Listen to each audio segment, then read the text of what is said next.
Hello, everyone. Welcome to GW Prime Live. Your where is here. My name is Jeffy Jacob, and I'll be today's anchor. The topic of discussion for today is Geospatial AgriTech and how it is empowering the farmers in India. Joining me today is Mr. Ankur Omar. He is the director and CEO of Farmonaut Technologies, which is an agriculture technology company that uses the latest high tech tools to change how farming works in India and other countries. Welcome, Ankur. Thanks a lot, Jeff. Thank you for having me. Yeah. So I'll jump right into the questions. Sure. Uh, yes. Could you introduce a little bit about yours? Yeah. So, hi everyone. This is Ankur here. I am the founder of Farmonaut.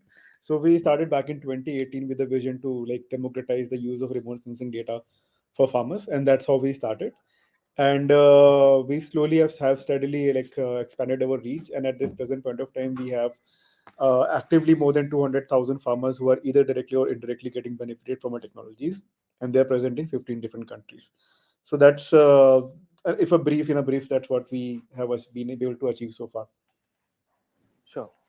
Thank you. So coming to the first question, what are the specific challenges which the agriculture landscape in India that Farmer Technologies is addressing? And can you elaborate a little bit of that? Sure. So, like first of all, remote sensing is not something very new. It has been a like decade-old concept and has been there in the market for quite a long time.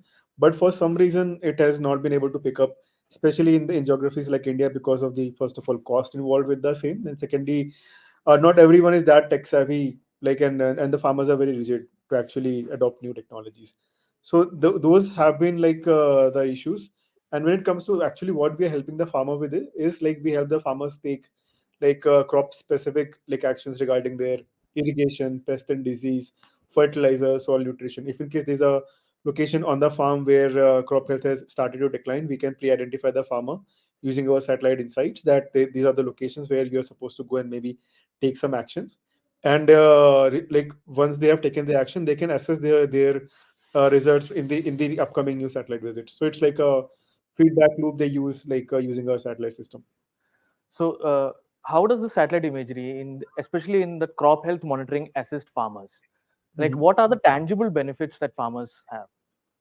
Yeah, so like there are multiple benefits. So first of all, if you are able to pre-identify the locations where something may go wrong in the coming days, you can ensure that you are able to take like immediate actions so that you can prevent as much damage as possible. So if you are able to prevent any damages, this will ultimately lead to higher yields.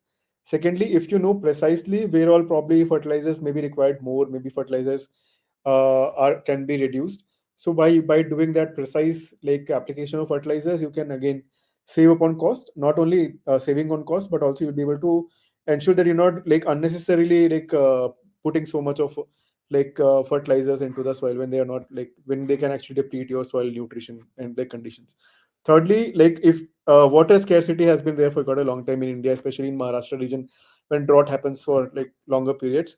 So water management is very essential. So if you know in your farm where all probably irrigation like water stress is okay, evapotranspiration is normal, soil moisture is okay, you can decide how frequently to irrigate, how much to irrigate. So that can also further help the farmer save on unnecessary wastage of water as well. So the multiple benefits that you can get like by just using the satellite technology by just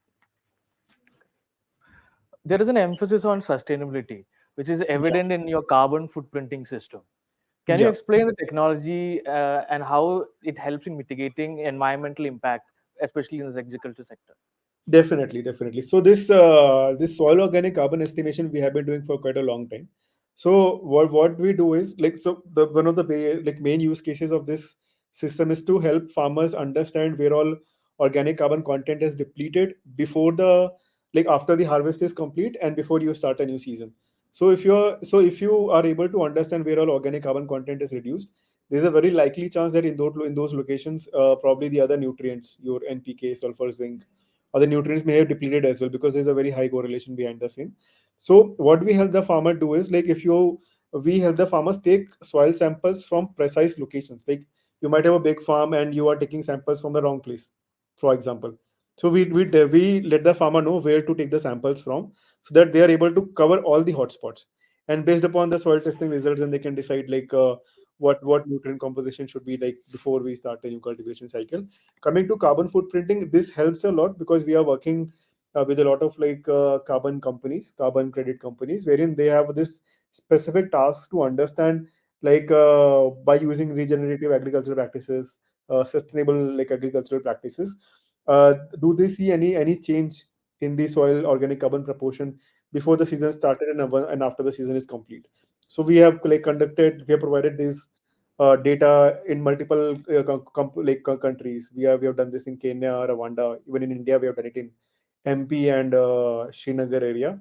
And we are again exploring it in other locations as well. So this helps you to actually ensure that you are not like if you don't replenish the nutrients on time, and if you start the new cultivation cycle, it will definitely hamper your the yield at the end of the season.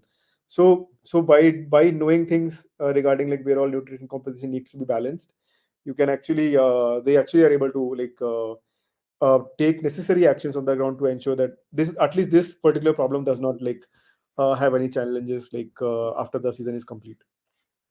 So, how do you use machine learning, especially in translating raw data into actionable insights for farmers? And how does it help to forecast, for example, crop yields or disease outbreaks? Yes.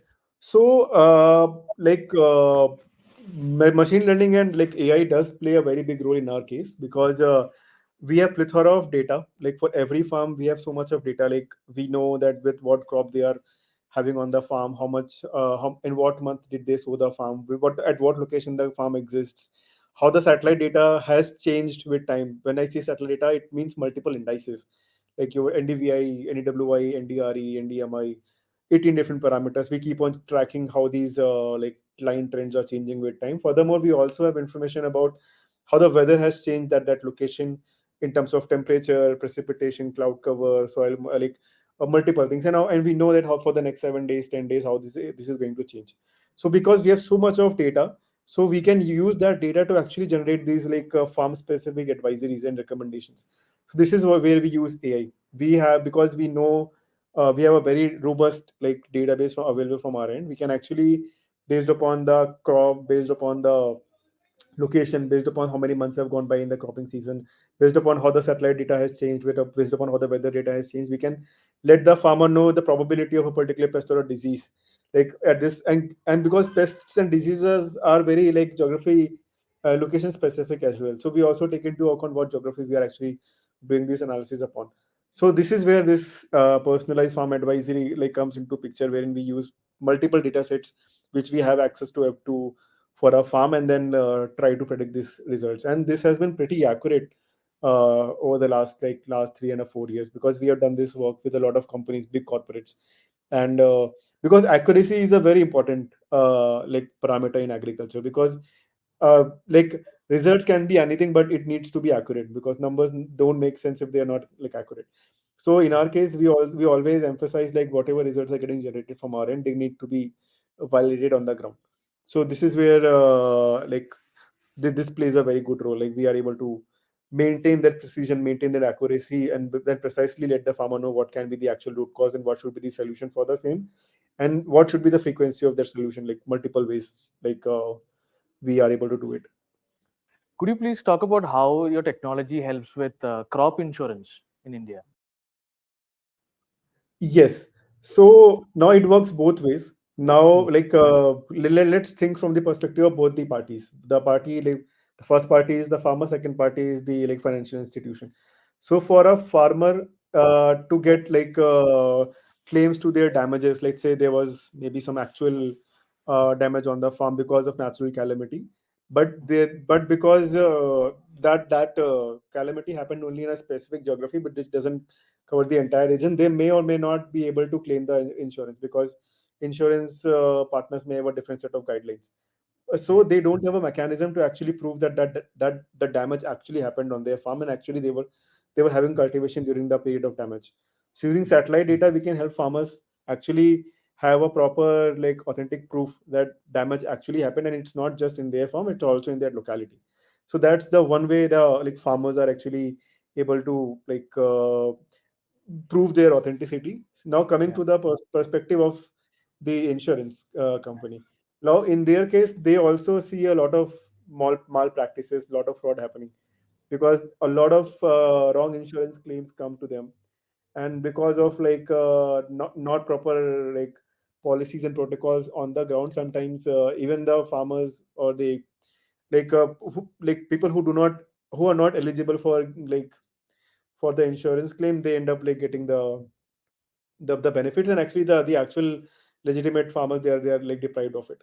So as an insurance company, if you know, if a farmer has taken your insurance, and if you know the coordinates and location of a particular farmer, you can pull out that data from a system to Yeah. actually see if the damage had happened or not, and in fact, if indeed any farming was happening at that location or not. So now in the case of financial institutions, they have a proper proof to actually ensure that all the legitimate claims are getting verified and approved, and everything else is getting filtered out. So it's working, it's helping both ways, yeah, overall. So Farmonaut solutions have reached farmers in over 14 countries. So Yeah. can you talk about how the company assists in different organizations in digitizing their entire supply chain? Yeah. So I can give you by example. So, for example, we are working in India, Australia, New Zealand, Uzbekistan, Israel, Kenya, Algeria, Nigeria, Egypt, Canada, Germany, UK, even US as well.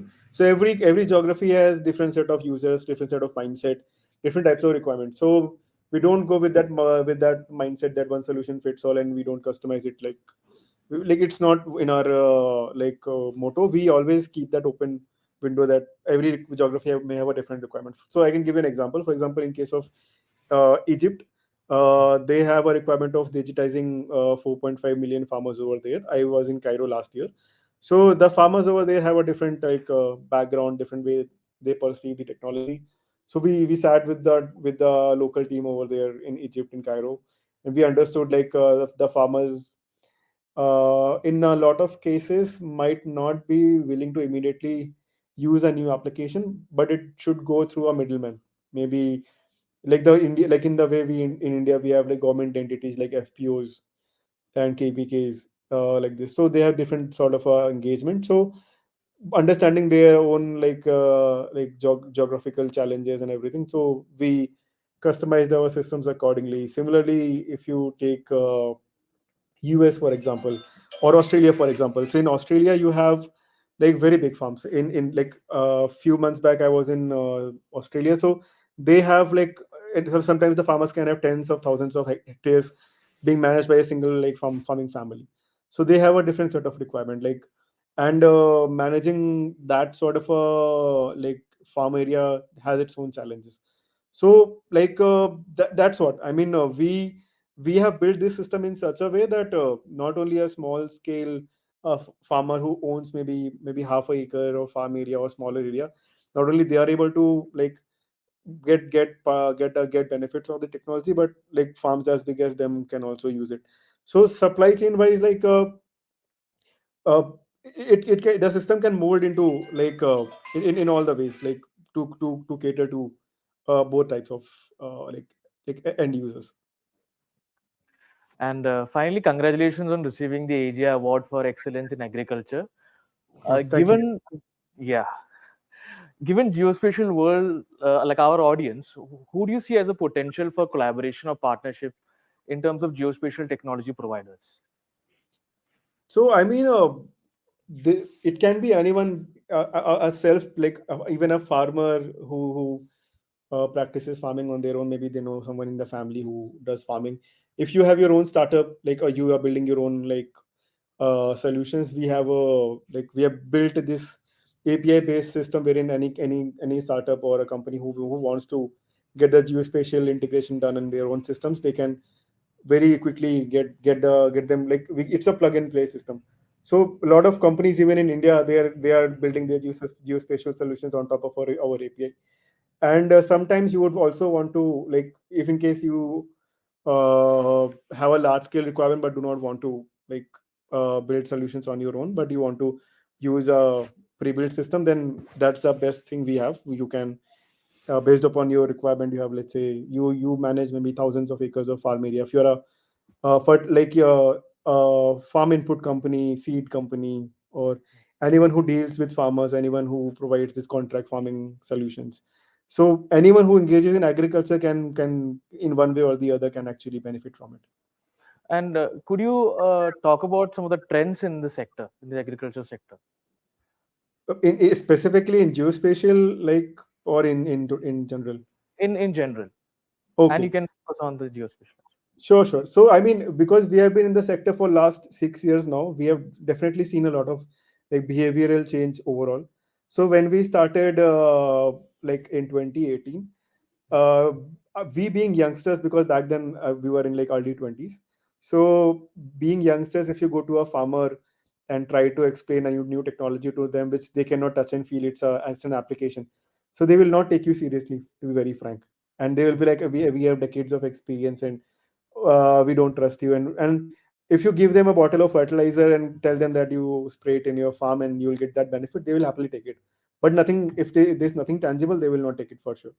So we have seen that sense of that rigidity, like, slowly and steadily reduce. Like, back then, like 6 years back, we faced a lot of rigidity because farmers and like very rigid to adopt new technology. In fact, they because there is no like behavior of subscription based models in agriculture, like farmers, because of various financial challenges. You If we have this even the agriculture startup or companies who are working in the agriculture sector, they have this mindset that because the end customer is not willing to pay, why should innovate we should innovate in this sector. So that sort of that vicious cycle is changing, because now more and more innovative solutions are coming with the mindset that if you give value to the farmer, they will definitely pay for it. So that sort of we are seeing that slowly and certainly that uh, vicious cycle of no innovation is changing. Now innovation is like exponentially increasing in the market, and furthermore, the openness of the farmers to actually give it a try. So that has also steadily like changed. I mean, probably the from the advent of 4G networks and smart like cheaper smartphones, they have actually helped a lot in actually. And again, the penetration of digital media, now the Gen Z and the new generations, they are more like towards they adopting technologies. So I think we are in a very great decade. Like for the next 10 years, we can exponentially see how the tech in agriculture will change. Thank you, Ankur. Thank you for your time and this for this insightful discussion. Farmonaut Technology is undoubtedly a pioneer in the agriculture tech space, and we are excited to witness its continued growth and innovation. Thank you. Thanks, sir, Jeff. Thank you very much.